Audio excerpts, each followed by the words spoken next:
यो टिकटक आइडीमा कसैले पनि विश्वास नगर्नु होला गाइज। यो सोकोरो ज्वेलर्स भनेर आइडी छ हैन, कसैले पनि विश्वास नगर्नु होला, फेक हो। सो गाइज फाइनली मैले त्यो भिडियो अब बनाउँदैछु हैन। यहाँ तपाईहरु हेर्दै जानु होला, पुरै लास्ट फर्स्टदेखि अन्त्यसम्म हेर्नु होला। आई होप तपाईहरु हेर्दिनुहुन्छ भनेर। हेलो नमस्ते। स्क्याम भयो गाइज हामीसँग। कस्तो कस्तो खालको मान्छे हुन्छ हौ चिट गर्ने।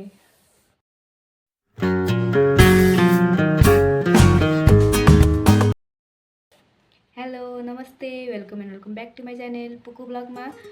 फेरि पनि स्वागत छ हजुरलाई मेरो न्यू ब्लगमा। म यहाँ एकदमै सन्चै छु, हजुर पनि सन्चै हुनुहुन्छ भने आशाको साथमा यो ब्लग स्टार्ट गर्दैछु। म चाहिँ आज ब्लग चाहिँ बनाउन आँटेको होइन गाइज। यो चाहिँ के हो भनेपछि तपाईहरु थम्बनेल हेरेर थाहा भइसक्यो होला। अनि यो चाहिँ हामीसँग स्क्याम भयो गाइज। के कुरामा स्क्याम भयो भनेपछि अब हामीलाई इयरिङ मन परेको थियो हैन, हामी भनेपछि म र मेरो मासी सानियामा। अनि बिहेको लागि हैन मन पर्यो त्यही लाउने भनेर सोचेको थियौँ, अर्डर गरौँ न त। अनि मासीले 2 जोडी, मेरो चाहिँ 1 जोडी थियो हैन। अनि टिकटकबाट चाहिँ भयो त्यस्तो। अनि मासीले मेसेज गर्नुभयो व्हाट्सएपमा हैन। अनि कुरा गरिसकेपछि मासी अझै पनि विश्वास गरेको थिएन हैन। अनि के भन्छ त्यसलाई, सबै कुरा बुझेर त्यसपछि मासीले फाइनल गर्नुभयो कि ल नि त म अर्डर गर्छु भनेर। अनि पेमेन्ट गर्नको लागि त्यसले ब्याङ्कको क्युआर पठाइदियो हैन। कुन ब्याङ्क थियो, लक्ष्मी ब्याङ्क कि के थियो आई थिङ्क, म यहाँ सेयर गरिदिन्छु। अनि फर्स्टमा चाहिँ त्यो मान्छेले भनेछ हैन तपाईको पैसा आयो भनेर हैन, पेमेन्ट गरिसक्नुभयो तपाईले, अब सामानको लागि 2-3 दिन पर्खिनुपर्छ, वेट गर्नुपर्छ भनेर भन्नुभयो हैन त्यहाँको मान्छेले। अनि केटा थियो गाइज, अनि त्यो चाहिँ फेक आइडी रहेछ। अनि मासीले ठिक छ नि त भन्नुभयो हैन, त्यो दिन छोडिदिनु भयो।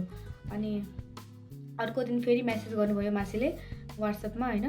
अनि के भन्नुहुन्छ उताको मान्छेले, तपाईको पैसा आएकै छैन अरे, रिफन्ड भयो, अनि रिपेमेन्ट गरिदिनु अरे यताउति ह्यानत्यान। अनि योमा छ अरे तपाईको पैसा आएकै छैन अरे भनेर भन्यो हैन। यस्तो टेन्सन भयो गाइज। आजसम्म केही पनि भएको थिएन हामीसँग हैन, त्यस्तो केही फेक जस्तो लागेको थिएन। अनि हामीले कति सामान अर्डर गरिसकेको छौँ नि त। अनि त्यही भएर विश्वास चाहिँ लागिसकेको थियो भनेर। अनि त्यस्तो के हुन्छ स्क्याम केही पनि हुँदैन भनेर सोचेको थियौँ। अनि मैले चाहिँ इन्स्टाबाट गरेको हैन, यहाँ हेर्न सक्नुहुन्छ मेरो चाहिँ रियलवाला नै आयो, मैले सोचेको जस्तो नै आयो। अनि मैले धेरै सामान अर्डर गरेको छु, आजसम्म कहिले पनि त्यस्तो भएन मैले। अनि यो लिपस्टिकको सेट पनि मगाएको थिएँ, यो फेसबुकबाट मगाएको थिएँ हैन। अनि आयो त्यस्तो चाहिँ हामीलाई केही थाहा नै थिएन क्या स्क्याम पनि हुन्छ भनेर, खालि सुनेको मात्र थिएँ कि स्क्याम हुन्छ भनेर। तर प्लिज तपाईहरु पनि अब अलर्ट हुनु होला हैन, सेफ भएर चाहिँ अर्डर गर्नु होला, अलिकति सोचेर सम्झेर मात्र। अनि ट्रस्टवालाहरुकोमा मात्र अनुहार देखाएर केही पोस्ट गर्यो भने अनि मात्र विश्वास गर्नु होला हैन। अनि त्यो आइडीमा चाहिँ अनुहार केही पनि थिएन, खालि इयरिङको मात्र यति सस्तो, फेरि 1 जोडीको 1 सेटको 350 अनि यस्तो 400 वाला थियो क्या। अनि हामी सस्तै थियो भनेर हामी अर्डर गरेको थियौँ। त्यो टिकटक आइडीको नाम चाहिँ सुकोलो ज्वेलरी होला सायद, सुकोलो। म यहाँ सेयर गरिदिन्छु हेर्नु होला। अनि म माथि राखिदिन्छु यहाँ स्क्रिनशट, मेसेजहरु सबै छ। अनि यताउति अनि अब पुलिसमा पनि के जानु भनेर त्यसैले अब चाहिँ नजाने। त्यो 500 यो गरिदिनु भएको थियो हैन, पेमेन्ट गरिदिनु भएको थियो अनलाइन। अनि त्यो 500 ढुस गयो। अनि त्यही भएर चाहिँ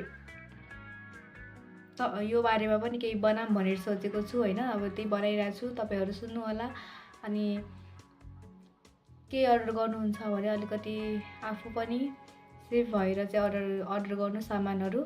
मैले चाहिँ यो अनि 1500 वाला सेट मेकअप सेट पनि मगाएको थिएँ, त्यो पनि ठिकै आएको थियो। अनि दराजबाट चाहिँ मैले मिक्सर अर्डर गरेको थिएँ, त्यो पनि ठिकै छ, अहिले पनि चलिरहेछ। अब त्यो मान्छे चाहिँ कस्तो खालको रहेछ भने ग्याङै बनाएको रहेछ क्या। एकजना त छैन, धेरैजना छ। अनि एकजना भएर त त्यो गर्न सक्दैन नि त, अनि 3-4 जना ग्रुपै होला त्यसको। अनि मेरो मासीको साथीले पनि मेसेज गर्यो होइन त्यसलाई WhatsAppमा, तपाईँ को हो भनेर यताउति। अनि त्यो मान्छेले बुझिसकेछ क्या कि त्यही केटीको साथीले मेसेज गर्यो भनेर त्यसलाई पनि ब्लक गरिदियो। मेरो मासीले गर्यो होइन ब्लक अस्ति, अनि त्यसलाई पनि ब्लक गरिदियो। हेर्नुहोस् त अब यो स्क्याम हो त होइन त के हो। अनि अब त मेरो मासीले भरोसा पनि गर्नुहुन्न त्यो अनलाइनमा।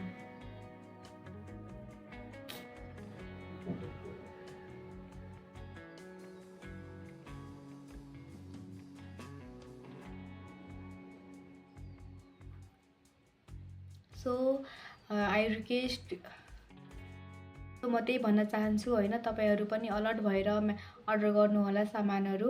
कहाँबाट गर्दै हुनुहुन्छ, कताको हो, सबै हेर्नुहोला, बुझ्नुहोला होइन। अनि अलिकति भिडियो कलमा पनि नत्र कलमा पनि बोल्दा हुन्छ। अनि प्याकिङ गरेको त्यो पनि देखाउनु भन्नु यताउति। अनि धेरैजनासँग यस्तो भएको छ होइन। त्यो मान्छेले कति खायो होला सोच्नु त, दिनमा कति खाँदै होला। त्यही भएर भन्दैछु तपाईँहरू पनि अब सावधान, कदरवान, मेहरबान भनेर अर्डर गर्नु होला। म चाहिँ अब यति नै भन्न चाहन्छु होइन।